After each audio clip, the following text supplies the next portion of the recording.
नमस्कार विद्यार्थी मित्रांनो, माझं नाव सुहास भिसे.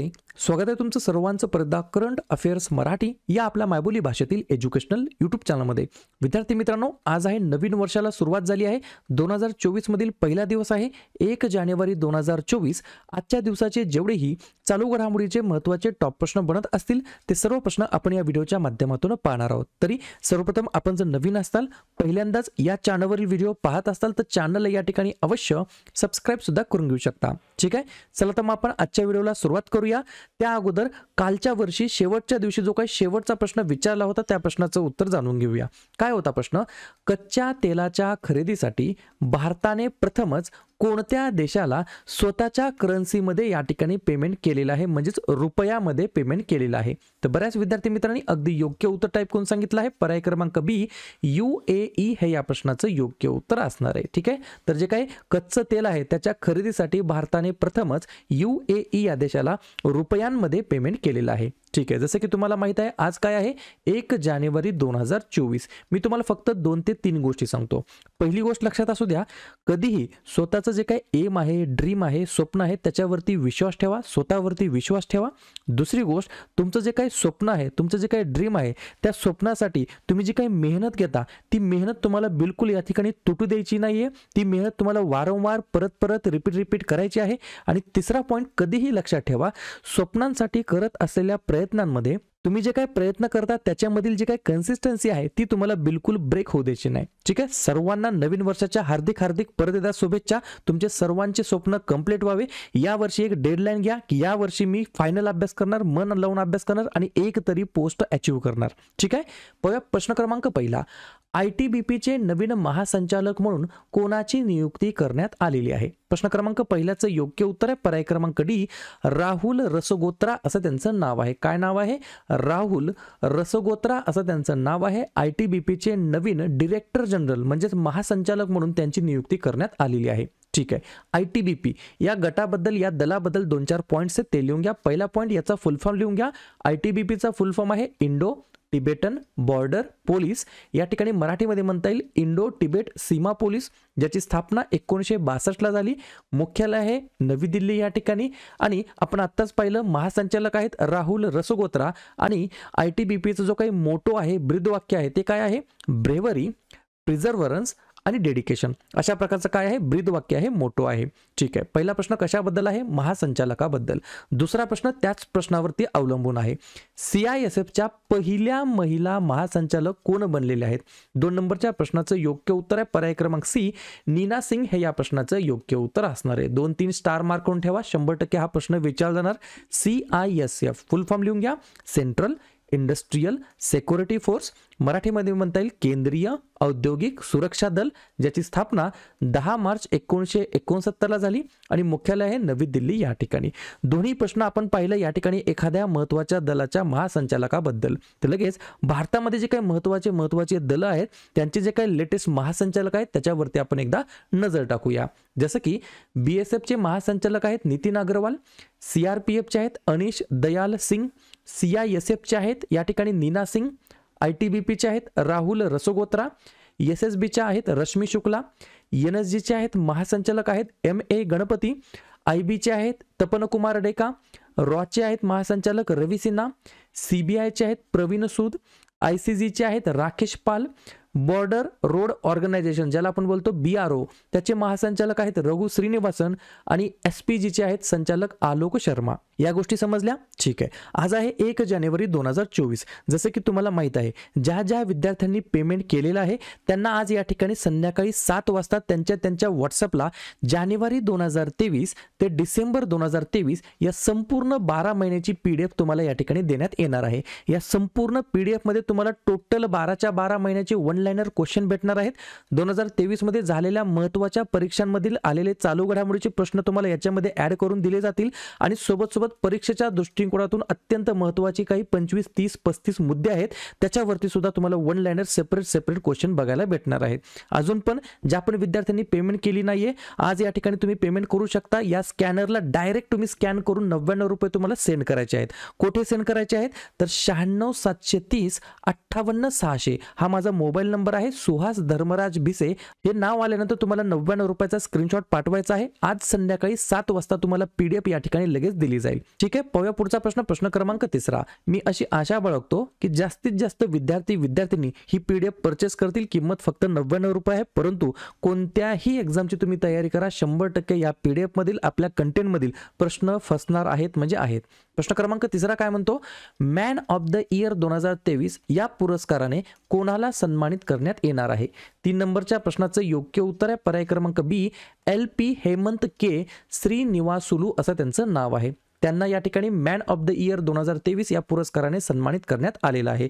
कारण काय तर लगेच लिहून घ्या, व्यापार, मुत्सद्देगिरी आणि जागतिक आर्थिक संबंधांमध्ये उत्कृष्ट योगदानाबद्दल त्यांना या पुरस्काराने सन्मानित करण्यात येणार आहे. ठीक आहे, प्रश्न कशा संदर्भात आहे? महत्त्वाच्या पुरस्काराबद्दल. तर लगेच नवनवीन पुरस्कार प्राप्त व्यक्तींवरती चर्चा करूया. जसं की रॅमन मॅक्सेसे पुरस्कार 2023 रवी कन्नन आर यांना, जागतिक शांतता पुरस्कार 2023 नरगिस मोहम्मद हसनजाई यांना, MS स्वामीनाथन पुरस्कार PV सत्यनारायण यांना, अकादमीमध्ये जीवन गौरव पुरस्कार नजमा अख्तर यांना, शिक्षणासाठी वाईज पुरस्कार सफिना हुसेन यांना, राष्ट्रीय तानसेन सन्मान 2022 पंडित गणपती भट्ट यांना, miss India USA 2023 Rijul Maini यांना, भूतानचा प्रतिष्ठ national order of merit gold मेडलने या ठिकाणी सन्मानित करण्यात आले आहे पूनम खेत्रपाल सिंग यांना, साहित्य अकादमी पुरस्कार 2023 हिंदीमधील देण्यात आला आहे संजीव यांना, त्याच्यानंतर इंग्रजीमध्ये देण्यात आलेला आहे नीलम शरण गौर यांना आणि टागोर साहित्य पुरस्कार देण्यात आलेला आहे सुकृता पॉल यांना. पुढचा प्रश्न, प्रश्न क्रमांक 4.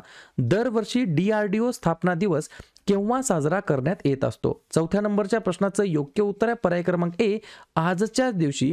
दरवर्षी 1 जानेवारीला आपण DRDO स्थापना दिवस म्हणून साजरा करतो. DRDO फुल फॉर्म काय? डी म्हणजे या ठिकाणी म्हणता येईल, काय म्हणता येईल, defence research development and organisation अशा प्रकारचा फुल फॉर्म आहे, ज्याची स्थापना 1958 ला झाली. मुख्यालय आहे नवी दिल्ली या ठिकाणी. सध्याचे अध्यक्ष आहेत डॉक्टर समीर V कामत आणि जबाबदार मंत्रालय असतं DRDO ला संरक्षण मंत्रालय.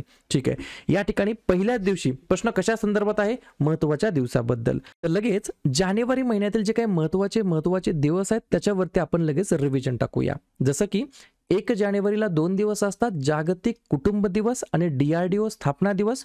2 जानेवारी महाराष्ट्र पोलीस दल स्थापना दिवस. 3 जानेवारी सावित्रीबाई फुले जयंती महाराष्ट्रामध्ये बालिका दिवस म्हणून साजरा करतात. 4 जानेवारी जागतिक ब्रेल दिवस.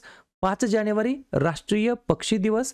6 जानेवारी बाळशास्त्री जांभेकर जन्मदिवस महाराष्ट्रामध्ये पत्रकार दिवस म्हणून साजरा करतात. 9 जानेवारी प्रवासी भारतीय दिवस. 10 जानेवारी जागतिक हिंदी दिवस.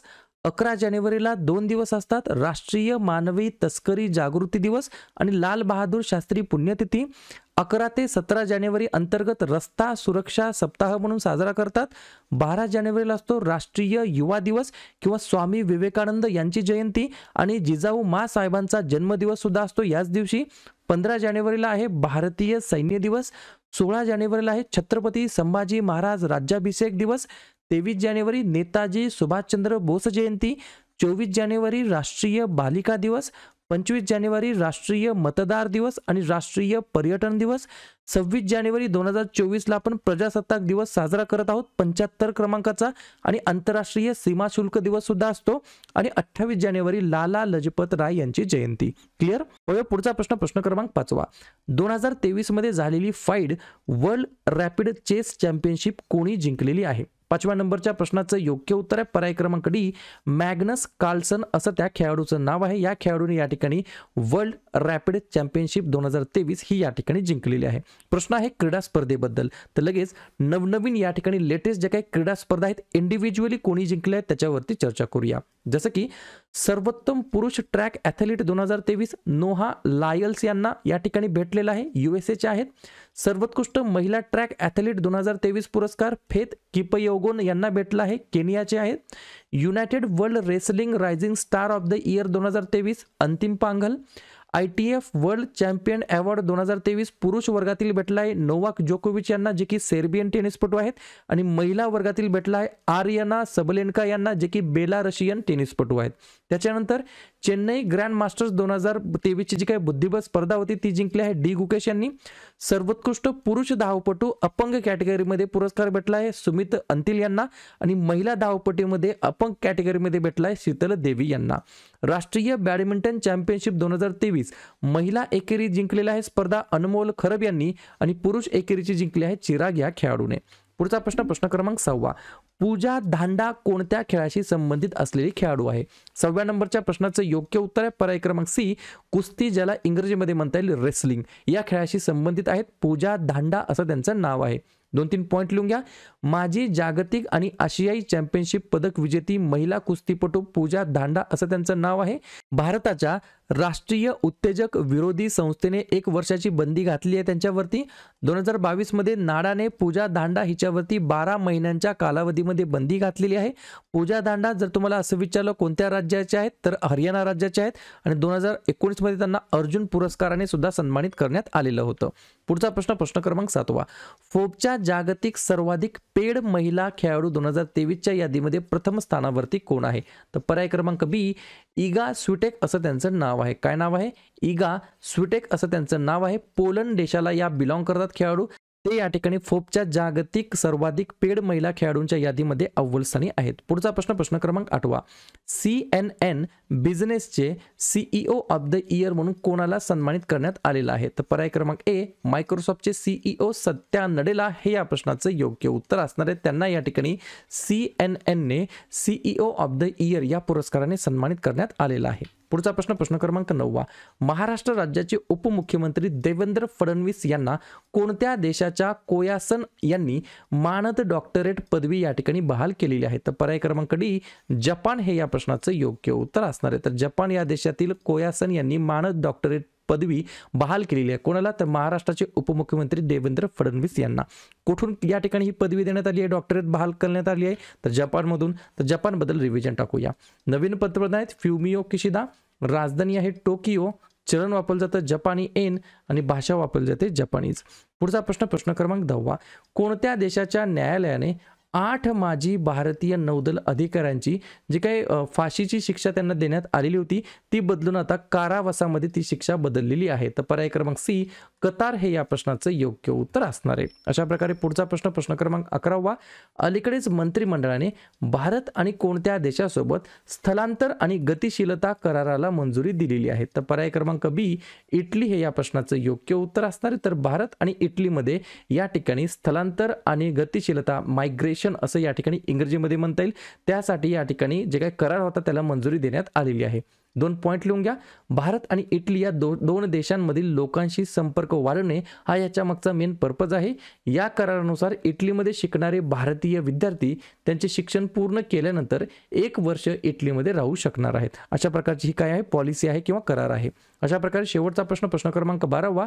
100 फूट उंच रफी मिनार कोठे बसवण्यात येणार आहे? तर पर्याय क्रमांक ए, पंजाब हे या प्रश्नाचं योग्य उत्तर असणार आहे. क्लिअर? तर अशा प्रकारे विद्यार्थी मित्रांनो हे होतात 12 प्रश्न. उपक्रम कंटेंट हा जो काही प्रयत्न आम्ही सुरू केला आहे मराठी भाषेमध्ये मराठी विद्यार्थ्यांसाठी कसा वाटतो नक्कीच कमेंट करत चला. आणि या ठिकाणी तुमच्यासाठीचा आजचा खास प्रश्न, BSc बॉम्बे स्टॉक एक्सचेंजच्या अध्यक्षपदी कोणाची नियुक्ती करण्यात आलेली आहे? प्रवीण अग्रवाल, एस सोमनाथ, प्रमोद अग्रवाल की जया वर्मा सिन्हा? तर ज्या पण विद्यार्थ्यांनी या प्रश्नाचं योग्य उत्तर येत असेल त्या प्रश्नाचं उत्तर तुम्ही कमेंट बॉक्समध्ये बिंदासपणे टाईप करून सांगा. या प्रश्नाचं उत्तर चुकू द्या, बरोबर द्या, काहीच हरकत नाही, परंतु ट्राय करणं, प्रयत्न करणं हे सर्वात जास्त महत्त्वाचं आहे. आणि दुसऱ्या दिवशी येऊन आपण दिलेल्या प्रश्नाचं उत्तर हे बरोबर आलं की चुकलं हे दुसऱ्या दिवशी येऊन चेक करणं, तपासणं हे देखील तितकंच जास्ती महत्त्वाचं सुद्धा आहे. तर विद्यार्थी मित्रांनो टेलिग्राम चॅनलला नक्की जॉईन व्हा, जेणेकरून तुम्हाला दररोजच्या क्लासेसच्या लिंक आणि दररोजच्या क्लासेसच्या महत्त्वाच्या PDF तुम्हाला लगेच भेटून जाईल. या ठिकाणी टेलिग्राम चॅनलची लिंक डिस्क्रिप्शन बॉक्समध्ये दिलेली आहे, त्याला क्लिक करा आणि टेलिग्राम चॅनलला तुम्ही नक्की जॉईन व्हा. ठीक आहे. या ठिकाणी विद्यार्थी मित्रांनो शेवटी एवढंच बोलेल की व्हिडिओ जर आवडला तर व्हिडिओला एक फक्त लाईक करा, तुमचे जे पण मित्रमैत्रिणी असतील त्यांच्यापर्यंत हा व्हिडिओ शेअर करा. आणि जर तुम्हाला काही मला सांगायचं असेल, सुचवायचं असेल तर बिंदासपणे तुम्ही कमेंट करून मला सांगू शकता. आणि या ठिकाणी चॅनलला अजूनही सबस्क्राईब नसेल केलं तर चॅनलला तुम्ही लगेच सबस्क्राईब करून घ्या, जेणेकरून जेवढेही अभ्यासाचे व्हिडिओ असतील त्या सर्व अभ्यासाच्या व्हिडिओचं नोटिफिकेशन तुम्हाला सर्वात अगोदर भेटून जाईल. ठीक आहे. आता भेटूया उद्या सकाळच्या 7 वाजताच्या भागामध्ये. तोपर्यंत धन्यवाद.